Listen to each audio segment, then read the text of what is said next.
Antes de tudo, eu gostaria de agradecer o convite feito pelo Rogério para participar desse projeto com palestras, cursos e treinamentos, né? Meu nome é Francesco Isola, eu sou um dos gerentes das áreas comerciais do Grupo Benner. O Grupo Benner tem 3 divisões internamente, em função dos equipamentos que ela comercializa. É uma empresa nacional, situada em Vinhedo, no interior de São Paulo. Estamos no mercado há mais de 20 anos aí. Fundamentada em equipamentos para usinagem, tanto da linha convencional quanto da linha high-tech, uma alta tecnologia, vindo de diversos países do mundo. É uma divisão da Benner. A segunda divisão trata de corte com formação, envolvendo desde uma simples metaleira, passando por uma dobradeira, uma guilhotina CNC e culminando com a venda de equipamentos para corte térmico, laser, oxicorte e plasma. E a terceira divisão, que é a divisão da qual eu sou responsável, é a divisão que trata de prensas, cujo fabricante é de origem taiwanesa e é a CI. Eu sou engenheiro mecânico, formado há 35 anos, estou no segmento de vendas de equipamentos, completando em janeiro de 2015, 32 anos na venda de bens de capital.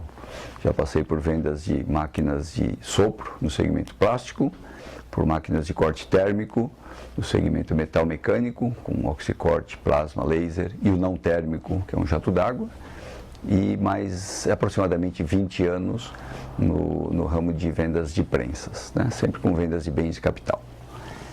Eu escolhi 2 temas para nós dissertarmos aqui nesse projeto, e um deles é um tema bem difundido junto às estamparias de metais e que gera muitas questões e muitas dúvidas vindas tanto dos nossos vendedores, né, do nosso grupo externo de representação, quanto dos clientes e dos usuários de prensa, tá? É um tema bastante polêmico, que trata de uma máquina ter curso regulável ou a máquina ter curso fixo. Estamos tratando de prensas mecânicas, prensas excêntricas, com a movimentação do martelo. Essa movimentação do martelo nós traduzimos aí tecnicamente como um curso da máquina em sua movimentação, tá? A princípio, imagina-se que ter uma máquina com curso regulável seja mais favorável do que se ter uma máquina com curso fixo. E no final da conversa, talvez nós consigamos concluir que a máquina com curso fixo seja mais benéfica do que uma máquina com curso regulável, por alguns motivos que eu vou explicitar agora. Uma máquina com curso regulável, ela deve-se a toda troca de ferramenta adequar ao novo curso dessa ferramenta. Ou seja, isso gera uma perda de tempo muito grande. O setup para início da produção, ele se torna muito maior do que uma máquina que tem um curso fixo, com uma altura de ferramenta padronizada. Ou seja, coloca-se a ferramenta e tira-se a ferramenta sem se perder tempo de regulagem em curso. Tá? Ao passo que uma máquina com curso regulável, cada vez que se substitui ou se troca a produção por uma nova ferramenta, deve-se adequar o novo curso da máquina ao novo curso dessa ferramenta.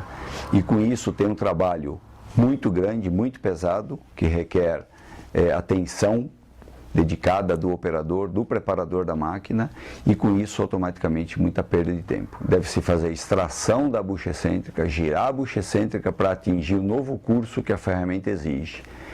E com isso, muitos minutos são dedicados para essa troca de ferramenta. Uma vez feito isso e a máquina entra em operação, ela bate lá 5 mil, 10 mil, 15 mil, seja o número de peças. A produção exige que se troque a ferramenta por um novo produto, a máquina tem que ser preparada novamente de acordo com o novo curso para essa nova ferramenta. Consequentemente, nova perda de tempo acontece. E assim sucessivamente por todas as trocas que são feitas de ferramenta. Ou seja, a cada troca de ferramenta deve se adequar ao novo curso daquela ferramenta, perdendo um tempo muito grande de setup. Se nós voltarmos na primeira ferramenta que começou o trabalho e o curso não estiver apropriado para ela, mesmo ela já tendo sido utilizada, a máquina vai ter que ser preparada novamente para esse novo curso. Ou seja, eternamente nós vamos ter perda de tempo muito grande para a preparação da máquina, em função de termos que mudar o curso regulável do equipamento. Tá? Então esse ponto, ele deixa bem claro que nós perdemos muito tempo no setup da máquina. Muito tempo significa deixar de produzir muitas peças. Uma prensa que tenha, por exemplo, 50 golpes por minuto e perca-se aí 10, 15, 20, 30 minutos de setup, cada minuto a 50 golpes por minuto trabalhando, vamos fazer a conta, vai dar um valor muito significativo de produção, automaticamente de faturamento, automaticamente de ganho de produção e ganho financeiro na venda do teu produto, tá? Esse é o primeiro ponto. O segundo ponto, e eu diria até mais importante do que esse primeiro, porque o tempo de setup, para que a gente tenha noção de quanto que ele foi perdido, deve-se mensurar esse tempo, deve-se cronometrar esse tempo, para chegar no fim do dia, no fim do mês ou no fim do ano, saber quanto tempo se perdeu. Isso muitas empresas não têm o hábito de controlar, então muitas vezes não consegue saber o quanto perdeu de tempo em setup. Sabe que perde muito tempo, mas não sabe quanto. O segundo ponto trata-se um pouco mais técnico, podendo ter um prejuízo não só de perda de produção, como de tempo muito maior de máquina parada em função de manutenção ou quebra de algumas partes. E mais agravante ainda é ter que substituir algumas partes da máquina. E o pior caso é quando a máquina inteira é quebrada em função de um mau ajuste da máquina ou de uma não capacidade para formar aquela peça. Capacidade de tonelagem, capacidade de força para formar aquela determinada peça. O que o curso regulável tem a ver com um eixo quebrado de uma máquina, ou um martelo, ou a máquina travar, ou a máquina quebrar o corpo dela, tá? Tem muito a ver. Muitas situações que a gente depara no dia a dia, sempre ouvimos, a prensa travou, a prensa deu sobrecarga, quebrou o eixo, quebrou o martelo, a máquina parou, está sem produzir. É um exemplo clássico e acontece no dia a dia, só que não nos damos conta de isso ter sido causado por uma alteração no curso do martelo indevidamente, em função da capacidade da máquina. Ou seja, nós temos uma máquina, num exemplo, de 200 toneladas, onde o curso dessa máquina é de 200 milímetros, por exemplo. Okay? Falar que uma máquina tem 200 toneladas significa que ela vai acumular energia quando ela está ligada, com o volante girando ou a engrenagem principal girando. Ela vai acumular energia para que quando eu der o start na máquina, ou seja, eu der um sinal para que a máquina desça e estampe aquela peça, ela vai percorrer um determinado curso, que é o curso do martelo, no nosso exemplo também de 200 milímetros. Então ela gera energia, ela acumula energia, ela desce 200 milímetros e ao chegar no final do curso ela tem a capacidade de 200 toneladas. Ela despeja essa energia acumulada durante esse curso que ela percorre e atinge as 200 toneladas. Isso é uma máquina ter a capacidade nominal de 200 toneladas. O acúmulo de energia é transformado em potência de golpe durante o percurso do martelo. Se nós alterarmos esse curso do martelo de 200 milímetros para, por exemplo, 100 milímetros, a máquina vai ter uma capacidade muito inferior do que as 200 toneladas. E não é diretamente proporcional, ou seja, ela não vai ter 100 toneladas de capacidade. Ela é exponencial, ela vai ter menos do que 100 toneladas. Então, uma máquina que tem 200 toneladas de capacidade nominal e desce 200 milímetros, que é o curso original, ela chega no final da região de trabalho dela com 200 toneladas. Se nós alterarmos o curso dessa máquina para 100 milímetros, ela acumula energia, mas ela não tem o curso suficiente para despejar essa energia de 200 toneladas. Ou seja, ao efetuar o trabalho dela, ela vai ter menos do que 100 toneladas. Então, o preparador tem uma máquina nominada de 200 toneladas, ele coloca uma ferramenta cuja capacidade da ferramenta é de 150 toneladas, por exemplo, mas ele regula o curso da máquina para menos de 100 milímetros, ou 100 milímetros, essa máquina vai ter muito menos capacidade do que 100 toneladas.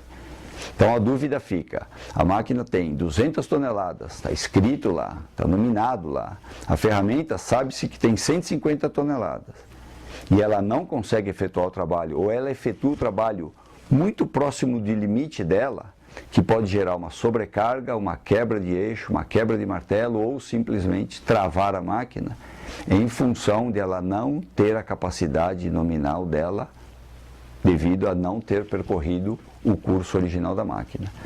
Então, alterar o curso de uma máquina significa que nós estamos diminuindo muito a capacidade dela. E se a ferramenta sendo utilizada estiver muito próximo da capacidade nominal da máquina, corre-se o risco de travar, ou de quebrar, ou de danificar a máquina, ou partes, ou por inteiro. Esse custo ele é mensurável, porque a gente vê a peça quebrada. Nós temos que emitir um pedido de compra para uma nova peça, para um novo eixo, para um novo martelo. Perde-se tempo para destravar a máquina, tá? Embora as máquinas da CI tenham uma proteção contra a sobrecarga hidráulica, mas eu vou ter um prejuízo de, no mínimo, a máquina ficar desarmada. Não vai travar, mas vai desarmar. Vou perder tempo. Isso em função de uma alteração de curso, tá? Qual que seria uma alternativa para eliminar esse problema? Seria padronizar as alturas de ferramenta. Então, uma vez que se faça um investimento na padronização da altura de ferramenta, sempre nós vamos ter a mesma altura de todas as ferramentas e vamos utilizar o mesmo curso que é fixo de todas as máquinas. Então, trabalhando com máquina, curso fixo do martelo e altura padronizada, a altura da ferramenta nunca vai mudar e a abertura entre mesa e martelo da máquina nunca vai mudar. O setup diminui muito porque coloca-se e tira-se a ferramenta sem necessidade de verificar se ela cabe ou não, porque as medidas não mudam. O tempo de setup diminui muito e sempre vai se trabalhar no maior curso da máquina, obtendo a maior capacidade nominal da máquina. Então não vamos ter uma máquina de 200 toneladas, por exemplo, trabalhando a 60, 70 toneladas, em função da ferramenta exigir mais ou menos capacidade. Então nós vamos sempre ter todas as condições ideais de trabalho com o menor tempo de setup possível.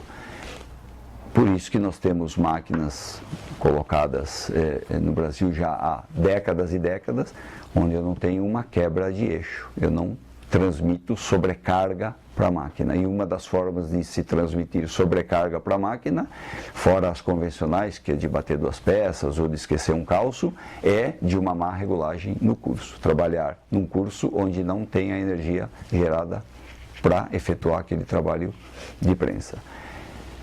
Então, em síntese, vai se investir numa padronização de altura de ferramenta, é um investimento, concordo. Só que ele vai se diluir ao longo do tempo, vai se pagar e a partir daquela diluição só é lucro.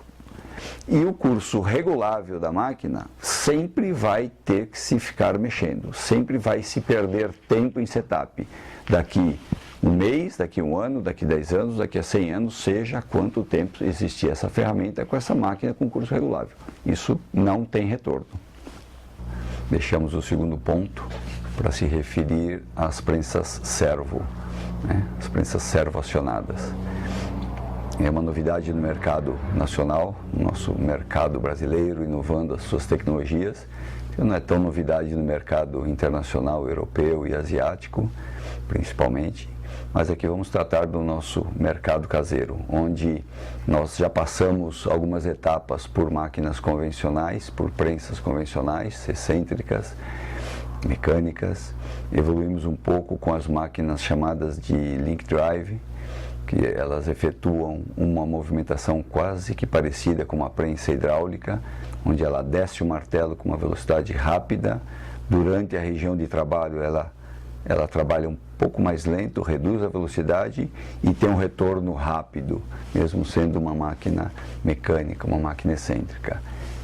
E a evolução agora, e a nova tecnologia, são as máquinas servo-acionadas, né? A CI, ela já está na segunda geração de suas máquinas servo. A primeira geração tratava de um servo adaptado a uma máquina convencional, a uma máquina com estrutura, uma prensa com estrutura convencional. Continua sendo uma máquina excêntrica, né? A movimentação entre biela e martelo comandada através de um eixo excêntrico, uma movimentação de um eixo excêntrico, né? E a segunda geração dessa máquina teve uma evolução muito grande no que diz respeito à estrutura da máquina, já uma estrutura dedicada e apropriada para os trabalhos voltados com a máquina puramente servo, uma máquina servo-acionada. E a evolução também do próprio servo. A CI detém uma patente, inclusive, que nós chamamos de um movimento pendular do martelo, onde ela passa pelo ponto morto inferior, não necessita dar toda a volta como uma máquina excêntrica, ela retorna passando um pouco antes do ponto morto inferior e executa esse movimento pendular, que é um dos itens que nós vamos fazer algumas menções, algumas apresentações aqui. Eu gostaria de inserir aqui um vídeo fazendo algumas apresentações e mostrando principalmente 8 jogos de trabalho que nós temos como curvas parametrizadas para efetuar alguns trabalhos em prensa, seja um corte convencional, seja um repuxo, seja uma conformação de qualquer forma que seja de qualquer um dos metais que nós tenhamos para trabalhar na prensa. Então gostaria de apresentar para vocês um pequeno vídeo e vamos acompanhar juntos aqui e fazendo algumas observações. Nessa tela nós podemos ver então as 8 funções de trabalho. Nós podemos conversar um pouquinho de cada uma delas, né?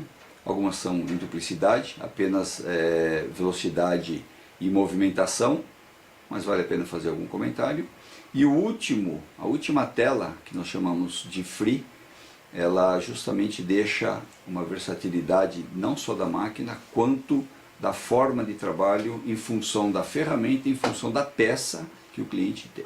Ele pode otimizar a curva de trabalho de acordo com a sua necessidade, tanto própria de trabalho em si, quanto de formação da peça que ele deseja como produto final.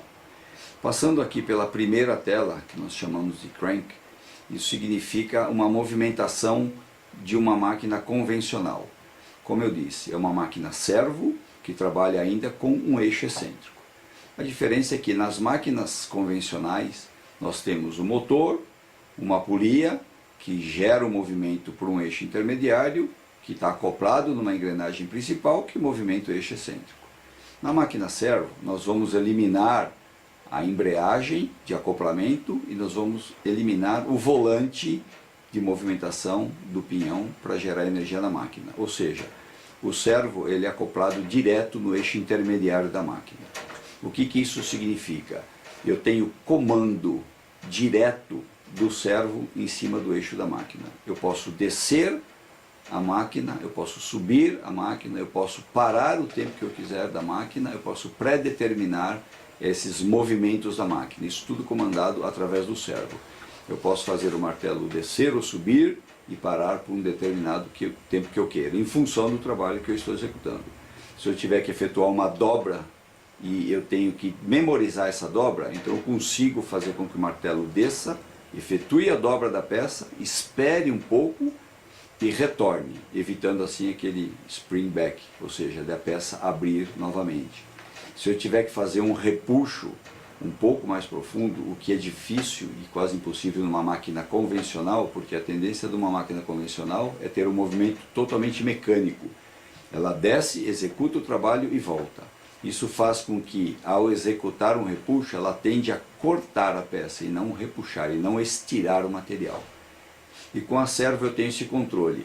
Eu posso descer, executar um trabalho, esperar que ela conforme o material e subir gradativamente. Se eu precisar descer de novo no meio do percurso, eu consigo ter todo esse tipo de controle. Então, voltando para a tela, essa primeira tela chamada de crank, ela vai fazer uma movimentação convencional de uma prensa convencional. Ou seja, a máquina servo também pode ser utilizada como uma máquina excêntrica convencional. Dá para observar a curva que é feita e a movimentação do martelo. Nós podemos ver aqui, a máquina saiu do ponto morto superior, passou no ponto morto inferior, efetuou o trabalho dela e voltou ao ponto morto inferior. Ou seja, ela deu uma volta de 360 graus, um golpe convencional nas máquinas excêntricas. Nós vamos passar agora para a segunda tela, chamada de Link 1. Eu vou falar da Link 1 e já também da Link 2. A única diferença entre elas é o tempo de espera na região de trabalho. O martelo desce rapidamente.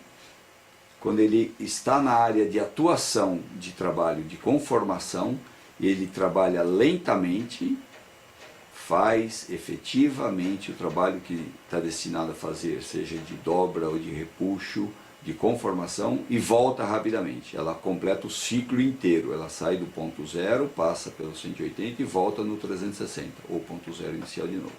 A diferença entre Link 1 e Link 2 é o tempo de parada lá embaixo, que nós vamos poder observar tanto na curva quanto na movimentação do martelo. Nesse caso é interessante observar o movimento do martelo. Ele vai descer rapidamente, trabalhar lento e voltar rapidamente. Vamos visualizar isso. Desceu rápido, trabalhou lento e voltou. Na curva dá para ver a descida do martelo, depois ele trabalha lentamente por um determinado tempo, que isso é pré-determinado em função da formação da peça, e ela volta rapidamente. Esse é a chamada função de link drive. A terceira tela é chamada de hold. Ou seja, nós descemos o martelo, ela fica parado um bom tempo durante a execução da peça, para evitar que num repuxo seja cortado ao invés de repuxar, para evitar que numa dobra tenha o movimento de spring back, ou seja, a peça é dobrada e ela retorna. Tá? Então eu preciso segurar a máquina parada lá em tempo para que o material memorize o que ele está sendo exigido, ou um repuxo ou uma dobra. Tá? Então nós vamos poder ver esse movimento também. A tela seguinte, vibração 1 e vibração 2. A única diferença vai ter com relação ao pulsar dela. Ela pode ter um determinado tempo de pulso, ser maior ou menor, mas a função é a mesma. É como se a máquina estivesse vibrando. Vai dar para ver esse movimento no martelo. Ela vai dar várias descidas consecutivas sem que o martelo suba ou retorne, né, para o ponto zero, ou tende a retornar para o ponto zero. Então ele desce, efetua algumas vibrações, ou seja, ele vai descendo escalonadamente até conformar a peça e ele subir novamente. Tá? Isso nós chamamos de vibração. Essa penúltima tela nós chamamos de health, ou seja, o martelo ele não dá a volta toda, ele não sai do ponto zero, passa por 180 e volta para o ponto zero de novo. Assim que ele passa pelo ponto morto inferior, ele executa o movimento pendular. Ele passa do ponto morto inferior, volta para um pouco antes do ponto morto inferior, passa de novo, volta de novo e assim sucessivamente. Ou seja, ele aumenta muito a produtividade da máquina. Se nós colocarmos uma máquina trabalhando num progressivo, mesmo com servo, um exemplo, uma máquina de 80 toneladas que tem lá 50 golpes por minuto, nessa função Ralph ele vai atingir perto de 120 golpes por minuto. Pelo simples fato de ele não perder tempo para descer até o ponto morto inferior, ter que voltar para o ponto morto zero e depois retornar a cada golpe. Ou seja, ela passou no ponto morto de trabalho, ela vai e volta no sistema pendular. Isso nós chamamos de movimento pendular do martelo. Vai dar para observar na curva e vamos observar também no movimento do eixo. Essa última tela nós chamamos de free, que nada mais deixa bem aberto para cada cliente, em função de cada ferramenta, em função de cada peça que ele tem que executar, ele otimizar a curva de trabalho. Se ele quer descer rápido, se ele quer diminuir a velocidade de trabalho, se ele quiser fazer o movimento pendular, se ele quiser fazer o movimento de vibração, tudo numa curva só, ele faz essa determinação e coloca em operação de acordo com o produto e com a ferramenta dele. Okay? Nesse caso aqui ele acabou executando várias funções, né, de descida, de espera, de vibração e de retorno do martelo para o ponto zero. Tá? Ele otimizou a curva, na verdade. Aqui nós podemos observar um pouco melhor com relação à estrutura da máquina e o sistema de servo diretamente no eixo principal da máquina. Já não existe mais volante e nem embreagem para esse tipo de equipamento. Tá? O dispositivo de controle ou de proteção contra uma sobrecarga que a CI tem numa máquina convencional é uma sobrecarga hidráulica e ela atua num determinado altura de trabalho, evitando que a máquina sofra uma sobrecarga. Então a máquina desarma numa máquina convencional e ela não está sujeita ao eixo ter uma sobrecarga e com isso uma quebra, uma trinca, etc. Na máquina servo, essa sobrecarga ela é mais otimizada ainda, porque ela é uma sobrecarga elétrica. Eu tenho uma atuação muito mais precisa do que uma sobrecarga numa máquina convencional. Então é uma máquina onde eu vou ter muito mais energia, com muito mais torque e controle de velocidade e de tempo e de parada e de movimentação do martelo. Tá? Esses controles só são possíveis e passíveis devido ao servo. Agradeço pela oportunidade aí.